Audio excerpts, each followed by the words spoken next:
Voces del Periodista. El Club de Periodistas de México, con su brazo asistencial, la Fundación Antonio Sáenz de Miera y Feital, presenta Voces del Periodista. Conduce Celeste Sáenz de Miera. Comenzamos.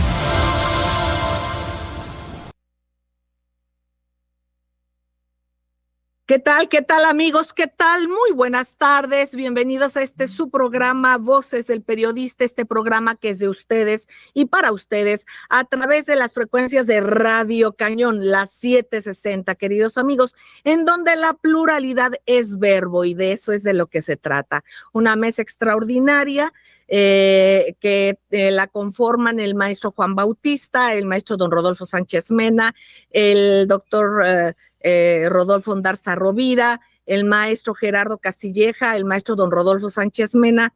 Ya le comentamos, por supuesto, nuestra infaltable Ceci Tapia, Solidaridad Mil, su servidora Celeste Sáenz de Miera, queridos amigos. En nombre de nuestro productor y director general, Maurice Salum, les agradecemos mucho su confianza, su compañía, su participación. ¿Quieren hacer un comentario? Por favor, súbanse al hilo o hagan hilo en el link de @CelesteSáenzM y haga cualquier comentario y será leído al aire, queridos amigos. Y también nos pueden ver de manera diferida en nuestro programa, en nuestro canal de YouTube de Voces del Periodista. Un abrazo también a nuestros compañeros. Gracias, ingeniero Víctor Melara García, ingeniero Ciris. Gracias, Jonathan Álvarez. Queridos amigos, temas importantes, muy interesantes, como siempre, para aportar. Pretendemos aportar desde esta mesa riqueza para el análisis de nuestra lectura del día con día, de qué es lo que pasa internacionalmente. Hay veces que esto debe de ser coyuntural y hay veces que debemos hacer un reversa para traer la historia para acá y para concatenar los hechos, muchas veces con la actualidad, las cuestiones del pasado con la actualidad. Ahí podríamos ver la calidad de muchos comunicadores, sobre todo analistas. Veamos qué era antes, qué tan consecuentes son, cómo también han reconsiderado sus opiniones y si las han reconsiderado por corroborar datos o había habido equivocaciones o si realmente es básicamente propaganda. Ustedes son quienes van a calificar y de esto es de lo que se trata. Pues, queridos maestros de la mesa, yo les agradezco mucho, como siempre, y quisiera, si les parece, arrancar con el maestro don Juan Bautista. Él es parte nuestra del Club de Periodistas, obviamente de Voces del Periodista, del jurado calificador del Certamen Nacional e Internacional de Periodismo, y por supuesto también él es fundador y presidente de la Fraternidad de Reporteros. Adelante, maestro Juan Bautista.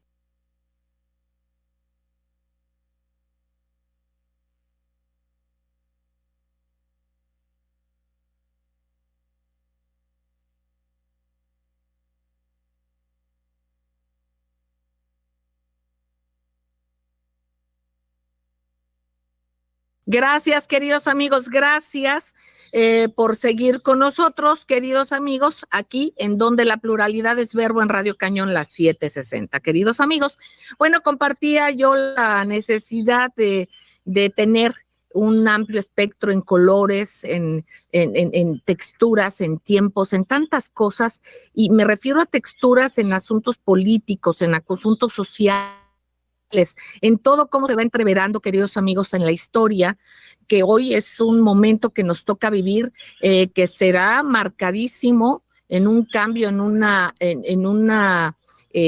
paradigma totalmente importante para la historia universal.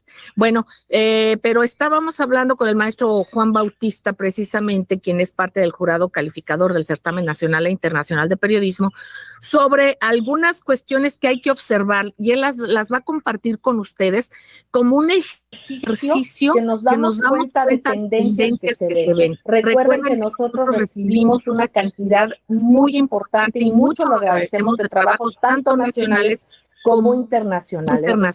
Recibimos miles de trabajo. Cada año mucho lo agradecemos. Entonces, lo que se va viendo y lo que se va acordando y se van encontrando coincidencias como una dinámica, digamos, o como un fenómeno de comunicación.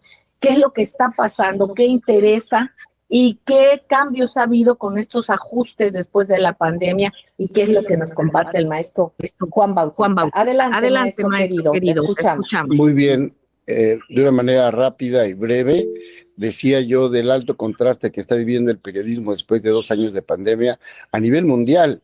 Entramos en una etapa desconocida, en una mirada interior introspectiva.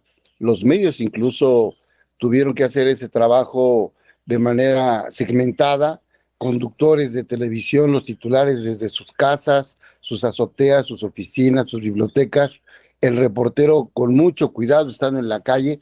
Eso sufrió una transformación. Hoy que regresamos, nos encontramos con una cantidad enorme de trabajos que está recuperando incluso un género que a mí se me hace muy interesante y que se resiste a morir, y qué bueno, que es la crónica, por ejemplo. El gran reportaje, los grandes temas están regresando a las pantallas, a los portales, a las 8 columnas. Me gusta ese concepto de las 8 columnas, yo me voy a quedar con eso, soy de esa generación hasta el final, y hoy vemos un periodismo vivo y también un periodismo que está registrando el alto contraste que está viviendo la transformación en México y en el mundo. Ese era mi comentario, Celeste. Muchísimas gracias, maestro Juan Bautista. Muy importante este asunto y tiene que ver, como siempre lo hemos hecho en Voces del Periodista, con analizar no solamente la noticia, sino qué intereses puede y debe de haber detrás del gremio, por ejemplo, de quienes informan. Ya es el gremio, pero también hay ciudadanos que están en línea. Vamos viendo una conjunción de intereses y aquí lo que debe de ser fundamental precisamente es el bien común. Yo le pediría a Ceci Tapia solidaridad mil, si fuera tan amable en compartirnos su tema, que es precisamente el impacto y lo que tiene que ver precisamente, Ceci, querida, con anuncios que tienen que ver con la parte laboral, las vacaciones dignas, lo que ha anunciado el presidente Andrés Manuel López Obrador desde días pasados, pero cómo es tu lectura, tú como especialista, como fiscalista, además de defensora de derechos humanos, y además, por supuesto, lo que tú haces tu experimento en redes. Adelante, Ceci, querida, te escuchamos con mucha atención. Claro que sí, muchísimas gracias, querida Celeste. Muy buenas tardes, maestros. No te escuchamos, Ceci, linda. Y a todos los que nos escuchan, muy buenas tardes. Pues resulta que, querida, no está tu audio, nos damos cuenta que estás hablando, pero no te escuchan y no se ve tu imagen para la televisión. Me están escuchando tu audio. Bueno, si no se puede, desconocemos qué es lo que está pasando con Ceci, que ya procuraremos tu conexión. Así se escucha. Ojalá sea posible. Y bueno, yo quisiera entonces dirigirme, si fuera tan amable, con el maestro Rodolfo Sánchez Mena por un tema nacional. Estamos viendo con esta parte nacional, queridos amigos, y que tiene que ver con los tratados de Bucareli y lo que tiene que ver precisamente con Tlatelolco también y los acuerdos nucleares. Maestro querido, su lectura, por favor, en el contexto de lo que se está viviendo, y sobre todo un tema fundamental que va, y me adelanto un poco porque tiene que ver, imagínense nada más, que va a compartir el maestro Gerardo Castilleja, y perdón que me adelante, pero para que leamos y escuchemos al maestro don Rodolfo Sánchez Mena en un contexto en la actualidad. Esto es de que Rusia precisamente lanzó declaraciones sobre la prevención de la guerra nuclear. Sobre eso vamos a escuchar más adelante, pero que veamos qué tan actual es el tema y cómo se fue constituyendo todo esto para impactarse de manera histórica en nuestro país, en lo que tiene que ver con política internacional. Adelante, maestro don Rodolfo Sánchez Mena, lo escuchamos.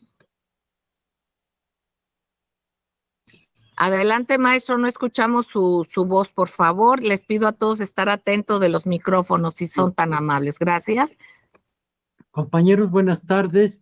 Estimado público, todos interesados en lo que está sucediendo en nuestro país. Bueno, pues aquí hay un tema de naturaleza trascendente para el proyecto nacional y del gobierno de López Obrador en materia de energía. Sabemos todos cómo se nos ha estado presionando para que someter nuestra energía nuclear nuestra energía a lo largo de la historia de nuestro país, desde el Tratado de Bucareli, pasando por el Tratado de Tlatelolco y un nuevo acuerdo que se acaba de firmar con los Estados Unidos en materia de energía nuclear y que es trascendente, Celeste, porque se da en medio de estas circunstancias, de que sorpresivamente aparece, ¿sí? Se aparece cuando el presidente se entrevista con el general Kerry, del que hablamos hace la semana pasada en Sonora, pero derivado de ese encuentro aparece este acuerdo de cooperación nuclear vigente a partir del día 3, o sea, el día de ayer. ¿Cómo lo aprobó el Senado desde 2018 que estaba en cartera y de repente lo firman, lo acuerdan y lo sacan adelante? Entonces, en este terreno, cabe preguntar, ¿se trata de un nuevo mecanismo de sometimiento para que México no desarrolle su energía nuclear? En los Estados Unidos tienen 93 plantas. Es el primer país productor de energía atómica del mundo. No, en medio de eso, pues el cuento de las energías verdes es un cuento, Celeste, y están evitando que nuestro país, tan pronto como se la producción de energía nuclear en el país, necesitamos asegurar esta energía limpia junto con la energía hidráulica para desarrollar industrialmente a nuestro país. Los días que se les van a dar de trabajo, de descanso a los trabajadores, tienen que ver cómo a nuestro país se le sometió a los trabajadores a una esclavitud como la que se aplicó en China para beneficio de los Estados Unidos. Vamos al corte. Maestro, lo escuchamos, lo seguimos escuchando. Adelante. Bueno, pues entonces el TLC impuso en nuestro país que fuéramos un taller, una planta más de trabajo como en China.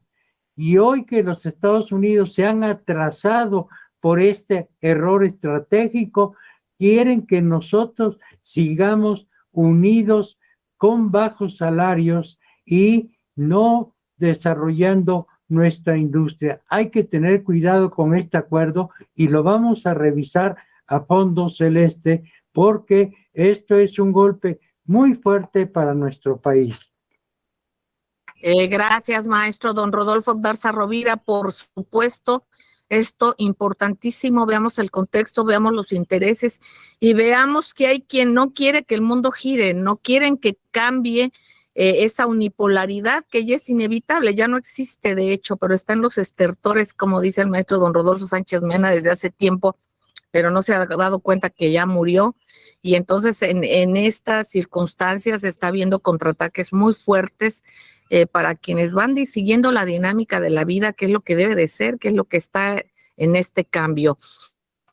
Maestro, si fueras tan amable, maestro Gerardo Castilleja, antes de que nos vayamos al corte, si puedes arrancar, porque es importantísimo este comentario que nos hagas, independientemente también de que hubo una reunión semanal del movimiento laruchista, que le hemos dado seguimiento por la cuestión económica y lo que se pide desde ese ámbito, lo que se está viviendo, pero sobre todo lo que me comentas, esta declaración de Rusia sobre la prevención para una guerra nuclear, contra una guerra nuclear.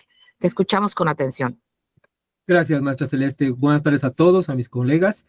Hay un acontecimiento que, bueno, cada semana se enrarece más el ambiente de guerra. Tristemente, la situación empeora. hay oposición, por supuesto, que se va formando, podemos hablar de ella, pero en concreto esta semana fue llamada, ayer estuvo llamada a declarar formalmente la embajadora del Reino Unido en Rusia. La señora Débora Bronert estuvo citada para que el gobierno ruso le expusiera formalmente la protesta. Se está, por parte del gobierno ruso, señalando que el Reino Unido está totalmente vinculado a los ataques que se hicieron recientemente el 29 de el mes pasado, 29 de octubre, contra la flota rusa en el puerto de Sebastopol, esto es en Crimea. Los rusos le entregaron a la embajadora del Reino Unido el lugar, la fecha, la hora y las unidades implicadas en el entrenamiento y en la colaboración de los británicos con la Marina ucraniana. O sea que este ataque, que fue masivo con drones, estuvo coordinado desde el principio, y no solo hace días, sino desde hace años, porque se ha entrenado a cuerpos, al cuerpo de Marina de Ucrania por parte del Reino Unido.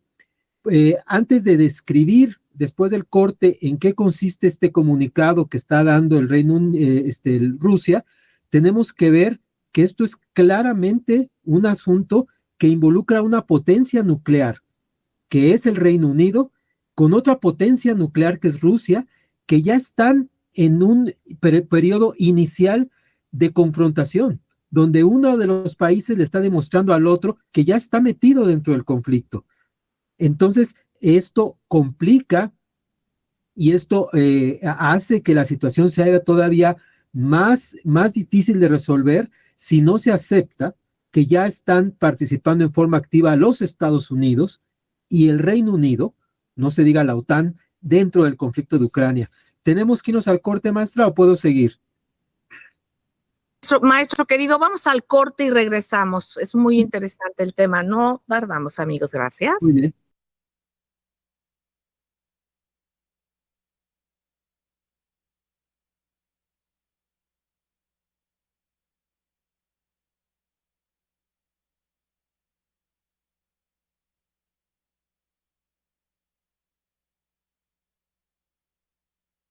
Bueno, con el maestro Gerardo Castilleja, muchísimas gracias. Y bueno, continuamos con este tema tan importante y delicado sobre esta situación en la cual Rusia lanza declaraciones que tiene que ver con la prevención de una guerra nuclear. Te seguimos escuchando con tu análisis, maestro, y gracias, Ceci, querida. Gracias. Adelante, maestro.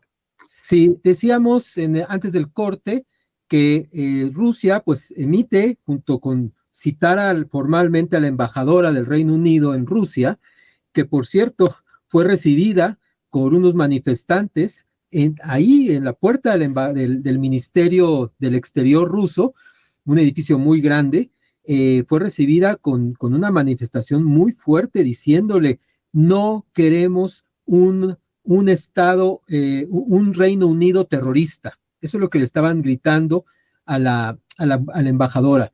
Lo que dice el documento que está presentando Rusia, que es de acceso público, esencialmente lo que dice es lo siguiente: instamos a los demás países nucleares que tienen capacidad de bombas nucleares a demostrar en la práctica su voluntad para trabajar en resolver la tarea de máxima prioridad, que es evitar cualquier choque militar de las potencias nucleares, y también a renunciar a los peligrosos intentos de infringir los intereses vitales de unos y otros. Así que lo que tenemos, ya, porque dicen, si esto no se logra, entonces vamos a fomentar provocaciones con armas de destrucción masiva que pueden llevarnos a consecuencias catastróficas. Ahora, tenemos que ver con frialdad lo siguiente: estamos en un momento en el cual las potencias nucleares están discutiendo cada vez con mayor hostilidad. Hay provocaciones. Esto que se está empezando a dirimir en el Consejo de Seguridad de la ONU, donde Rusia está presentando pruebas concretas, fecha, hora, hasta el número de las patrullas marinas identificadas que estuvieron colaborando con Ucrania. Ucrania es una nación en guerra. Entonces, una potencia que esté ayudando en forma tan abierta y tan directa a Ucrania, naturalmente está involucrada ya en el conflicto. Y es lo mismo con los Estados Unidos. Entonces, lo que han estado diciendo los rusos en diferentes foros, tanto en la ONU, bueno, la próxima semana se van a reunir el grupo de los 7, para el 17 de noviembre se va a reunir el grupo de los 20, entonces tenemos foros mundiales donde lo que está planteando esencialmente Rusia es, se están llevando a cabo provocaciones abiertas, pero se está jugando, digamos, al juego de la gallina, pero nuclear. O sea, no es lo mismo que haya provocaciones entre dos países que tienen un nivel de armamento regional, que se pueden hacer daño localmente, o a potencias que tienen capacidad de afectar al planeta. Y entonces lo que tenemos es esencialmente, perdón, una cadena de provocaciones que están jugando con este proceso de que te puedo lanzar armas nucleares. Y en eso, por esa razón, señalábamos la vez pasada que la doctrina militar que Estados Unidos ha establecido desde marzo de este año, donde ellos se abrogan el derecho a lanzar cualquier tipo de ataque nuclear que les parezca necesario por cualquier circunstancia, en cualquier momento, eso pone al mundo en el principal problema de seguridad mundial, tan grave como los problemas de seguridad del terrorismo a nivel mundial, es el problema de estas provocaciones abiertamente que buscan que una potencia y otra no puedan entenderse, no haya diálogo y estén en un proceso de confrontación constante. De manera que yo quiero invitarlos a los que sean periodistas. Mañana vamos a tener una conferencia de prensa a las 9 de la mañana, Ciudad de México, con 3 especialistas, el especialista Scott Ritter, muy conocido como uno de los exinspectores de armas en Irak por parte de la ONU.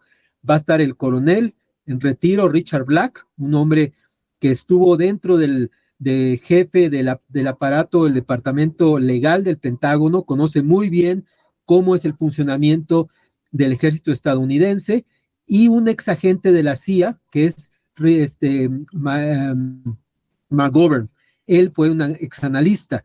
Creemos que ellos tienen bastante conocimiento y moralidad para poderle explicar a los diferentes periodistas del mundo el peligro inherente de que las potencias nucleares estén empezando a no entenderse y sobre todo a confrontarse de una manera muy, pero muy desafiante, muy peligrosa. Así que los datos los voy a poner en mi Twitter, @GE Castilleja,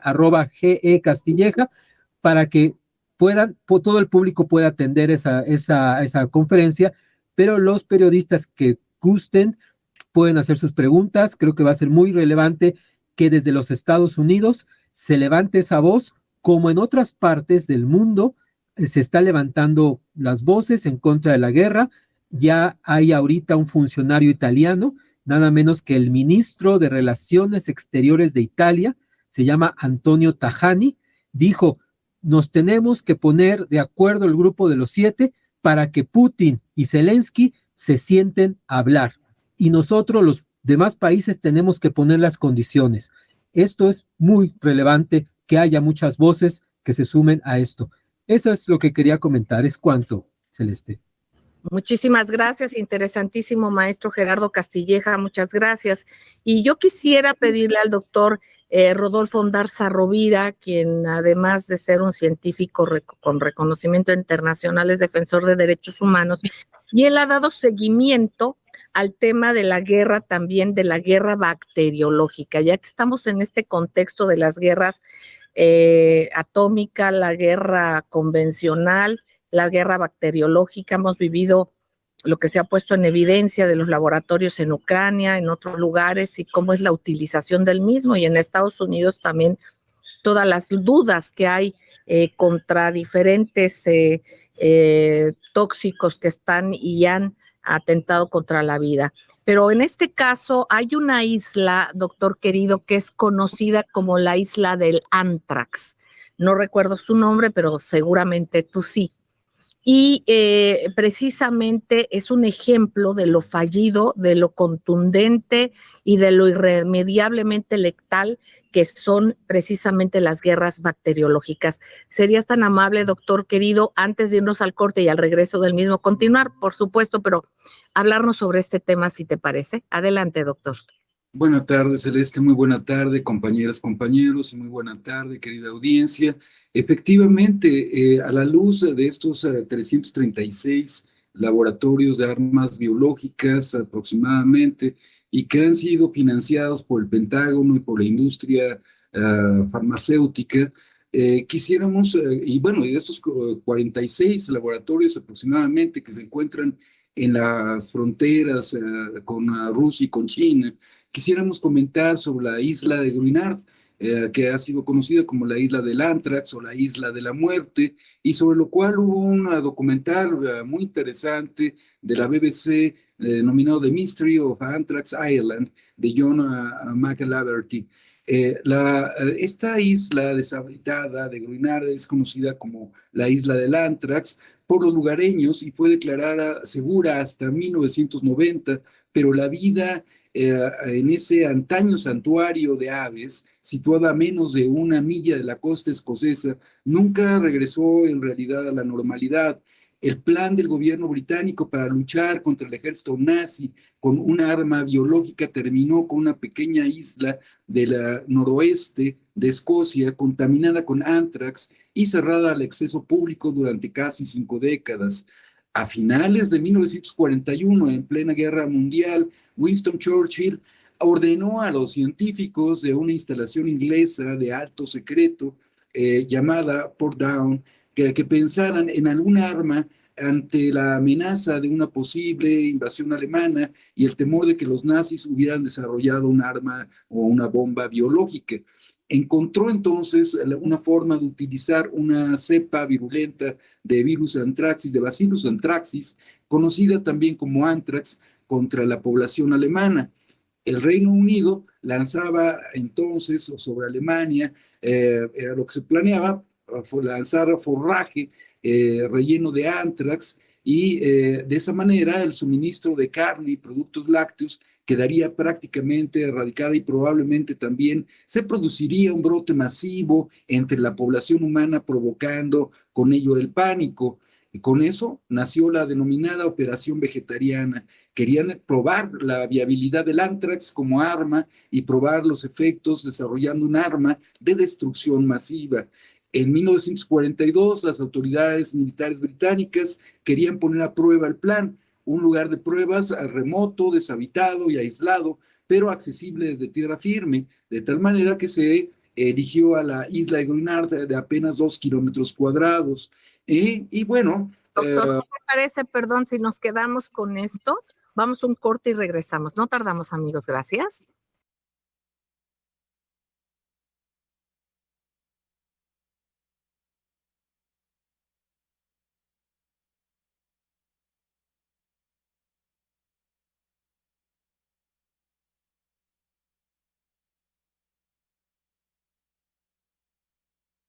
Gracias, queridos amigos, por seguir en Radio Cañón las 7:60 y con quienes nos retransmiten de manera diferida. Estamos escuchando al doctor Rodolfo Ondarza Rovira. Doctor querido, hablarnos sobre lo nefasto. No cabe ningún calificativo en esto que alcance para explicar lo maligno de que se utilicen las armas biológicas y bueno, cualquier tipo de armas, ¿verdad? Pero en este caso, hablando de esta isla del anthrax. Adelante, doctor. Gracias. El misterio y los rumores rodearon a esta isla de Gruinard hasta que se desclasificó en 1997 un video del Ministerio de Defensa británico donde se explicaba todo. Transportaron hasta esta isla 80 ovejas y fueron bombardeadas con una nube de anthrax. Todas las ovejas murieron en 3 días. Esto fue calificado por ese Ministerio de Defensa como una arma exitosa y económica porque podía afectar la tierra y la agricultura. Sin embargo, era posible desarrollar armas biológicas más efectivas para ser usadas contra personas. El anthrax puede permanecer durante años en la tierra. Las esporas pueden existir entre 40 y 50 años, pero bajo algunas condiciones pueden seguir siendo viables después de 200 años. Aunque el anthrax es letal, particularmente cuando se inhala, y resulta mortal en casi todos los casos, incluso con tratamiento médico bajo ciertas circunstancias. Los científicos no calcularon el daño real que causaría este experimento. La mayor parte del suelo de la isla estaba contaminada e incluso se había traspasado a zonas de la costa de Escocia. 6 meses después del experimento, entre 30 y 50 ovejas, 7 vacas, 2 caballos y 3 gatos murieron en la costa. El gobierno británico mintió a la población y dijo que el anthrax procedía de un barco griego que pasó cerca de ahí y que infectó la zona, en lugar de decir la verdad, que fue un experimento del gobierno británico. En 1944 prohibieron terminantemente el acceso a la isla. 24 años después del experimento, los carteles de prohibición de paso incluyeron la advertencia del anthrax, un cuarto de siglo después. En 1981, una célula clandestina denominada Dark Harvest Commandos envió tierra contaminada sacada de la isla de Grunard a las instalaciones de Porton Down, afirmando que tenían 136 kilogramos de tierra listas para ser enviadas a otros objetivos. Expusieron de esta manera este grupo a uno de los mayores secretos de la historia del siglo XX. La demanda del grupo era limpiar Grunard. ¿Es cuánto? Muchísimas gracias, doctor Rodolfo Ondarza Rovira. Le pido a Ceci Tapia solidaridad 1000, además de una disculpa, que yo tenía una falla técnica que me impedía escuchar, y bueno, pues ella ya se había enlazado. Ceci, querida, adelante con esta situación de lo que tiene que ver con las vacaciones dignas y y las declaraciones y el impacto que está teniendo, independientemente de cualquier otra consideración de redes que quiera. Ceci, adelante. Claro que sí, querida Celeste, nuevamente muy buenas tardes. Pues resulta que con 89 votos a favor, la iniciativa de vacaciones dignas que reforma la ley del trabajo en México es para dar más vacaciones a los trabajadores. Y esta reforma laboral que fue aprobada en su totalidad este jueves 3 de noviembre de 2022, nos ayuda a darnos cuenta que dentro del debate y posible aprobación que hay de este proyecto, pues se han duplicado las vacaciones que antes eran por el primer año laborado 6 días y ahora serán 12. Antes era por el segundo año laborado 8 días y ahora serán 14, y así sucesivamente hasta que laborados 30 a 34 años, antes eran 24 y ahora serán 32 años. 32 días, discúlpeme. Es muy importante que nosotros tengamos muy en cuenta esto porque va a empezar a partir del día 1 de enero de 2023 y de esta manera podamos nosotros darnos cuenta que la entrada del vigor no solamente va a beneficiar a los trabajadores, sino que es un impacto económico a todos los patrones, quienes van a pagar, además de estos días, porque las vacaciones son pagadas, el 25% de su prima vacacional. Entonces, bueno, vacaciones dignas, un buen trabajo, pero también, por supuesto, hay que empujar no solamente el comercio y todas las actividades económicas de los patrones en México para que los puestos laborables, que aunque se han recuperado después de la pandemia, pues es un tema verdaderamente importante que la mayoría de las personas hemos estado esperando, quienes nos dedicamos a el trabajo, digamos, como empresario, pero también para dar empleos a muchísimas personas. Y bueno, pues vamos a platicar un poquitito de las redes sociales, que es el tema que nos ha estado, pues, empujando un poco cómo está el dólar el día de hoy.